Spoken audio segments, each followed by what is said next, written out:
Salut tout le monde, mercredi, jour des enfants, on ne les oublie pas, donc voici un petit peu le thème. Chaque mercredi, je vais vous mettre une petite vidéo avec des petits jeux, des choses à faire à vos petits bambins. S'ils sont plusieurs, on peut bien sûr les adapter pour continuer un petit peu à les faire bouger, à les faire évoluer, également à continuer à faire travailler un petit peu la matière grise. Aujourd'hui, je vais vous présenter un exo dans ce style-là, voilà, qui bouge de manière ludique, qu'ils apprennent un petit peu des choses ou qu'on essaye de leur faire apprendre des choses de manière un petit peu intuitive sans forcément qu'ils s'en rendent compte. Aujourd'hui, je vais vous parler déjà de l'échauffement. Donc l'échauffement, c'est un classique que les enfants ont l'habitude de faire. C'est le mouvement des animaux. Toi aussi, en tant qu'adulte, tu l'as déjà eu faire. Donc les animaux, le mouvement des animaux, en général, on fait un petit aller-retour sur grand maximum 10 mètres de distance. Ça va être les mouvements de la chenille, du canard, de la grenouille et de l'araignée. On peut rajouter également la marche de l'ours si tu le souhaites. Donc ça, et les enfants connaissent ces mouvements-là. N'hésite pas, si tu veux, à mimer un petit peu le mouvement et le faire deviner pour qu'ils apprennent aussi de plus en plus. Donc la chenille, les mouvements, je vais te les montrer sur place, mais dans l'idée, il faut qu'ils les fassent vraiment sur la distance. Donc le premier, la chenille, tu le connais, il essaye d'être déjà entendu. Tu viens mettre tes mains au sol, tu déroules. À partir du moment où tu te retrouves en position de planche, là, tu essayes de venir ramener tes pieds au maximum en essayant de rester déjà entendu. Et après, tu repars ainsi de suite. D'accord? Donc là, il faudrait faire un focus sur le fait d'essayer qu'il ne plie pas les jambes. Le deuxième, c'est la marche du canard. Tu connais, il se met accroupi, il vient faire la marche du canard. Le troisième, la grenouille. La grenouille, il va venir se servir des mains, il va poser les mains et il va venir faire un saut et ainsi de suite. Il pose les mains, il fait un saut et ainsi de suite, en essayant pareil d'être accroupi le plus possible et toujours travailler l'enchaînement un petit peu comme la chenille. D'abord c'est les mains, après c'est les pieds, d'accord? Quitte à vraiment faire un petit temps d'arrêt. Et le quatrième, c'est l'araignée, c'est venir marcher à quatre pattes en arrière. Voilà, donc en arrière à quatre pattes en essayant d'avoir les fesses un petit peu décollées. Donc voilà un petit peu sur l'échauffement. Donc ça ils connaissent, ils ont l'habitude de le faire. Donc déjà ça permet de mettre une bonne ambiance, de réjouir un petit peu. Il ne faut pas que ça soit une corvée de les faire bouger, il faut qu'ils aient aussi envie. Aujourd'hui, je vais te proposer deux choses. Un parcours un petit peu axé sur la motricité à faire à la maison. Donc, quand il fait mauvais, c'est pas mal. Même si oui, ça va demander de sortir un petit peu de matériel. Et le deuxième, pour faire travailler sa coordination, le cerveau, l'équilibre. Le premier, ça va être tout simple. Je t'ai fait un petit schéma. J'espère que tu arrives un petit peu à le voir. Tu essayes de faire ça un petit peu dans ton salon, dans la cuisine. Il faut qu'il y ait un petit peu des obstacles naturels. Dans l'idéal, il faut déjà qu'il y ait un fil rouge. Donc le fil rouge, ça peut être une bonne idée si le papa il a tout simplement un enrouleur de câble électrique, quelque chose comme 5 mètres de long ou autre, et donc que tu peux dérouler dans la maison. Ça permettra de servir de fil rouge, ce que j'ai mis ici en vert, donc pour suivre le parcours. Sur cet exercice-là, il sera à faire soit en chaussons, soit en chaussures, ou pieds nus, un peu comme tu sens, mais il faut faire attention suivant les surfaces sur lesquelles il va mettre le pied, il ne faut pas que ce soit trop glissant. Mais dans l'idée, tu déroules le câble dans la pièce que tu souhaites justement utiliser, et en fait il va le suivre et il va marcher dessus à chaque fois avec les deux pieds, et toujours sur la même ligne, donc les deux pieds sur la même ligne. Après, tu peux rajouter des obstacles, des difficultés. Par exemple, tu peux rajouter des chaises, il va falloir qu'il passe sous la chaise, il va falloir qu'il passe par-dessus la chaise. Tu peux rajouter également des gros bouquins ou des coussins où il va venir marcher dessus.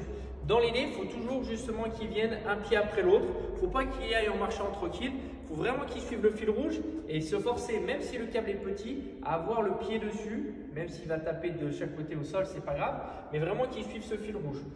Donc tu peux rajouter, voilà, que j'ai mis chaise, livre, etc. Donc dans un premier temps, faire découvrir le parcours. Pourquoi pas faire le parcours avec lui? Tiens, qu'est-ce que tu veux à tel endroit, etc. Ensuite, une fois qu'il a réussi à le faire classiquement, eh ben, tu peux le faire mais en marchant d'un côté. Attention, si on le fait d'un côté, bien sûr, il faudra qu'il le fasse de l'autre côté. Pour toujours essayer de développer un petit peu les deux facettes. Après, pourquoi pas le tenter de le faire en marche arrière. Pour les plus grands, qui ont 6-7 ans, qui se débrouillent vraiment bien, tu peux essayer de lui faire certaines étapes à cloche-pied. Comme par exemple, quand tu sautes sur le coussin ou sur les livres, vraiment qu'il vienne sauter un pied. Donc pareil, tu essaies ici, il est fait pied droit et essaye de lui faire pied gauche également.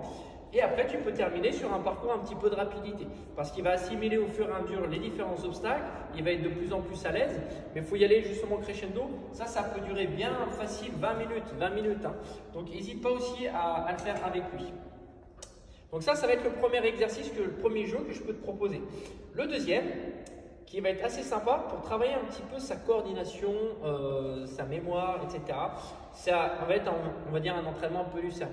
Là, ce que je vais te demander d'avoir besoin, c'est tout simple.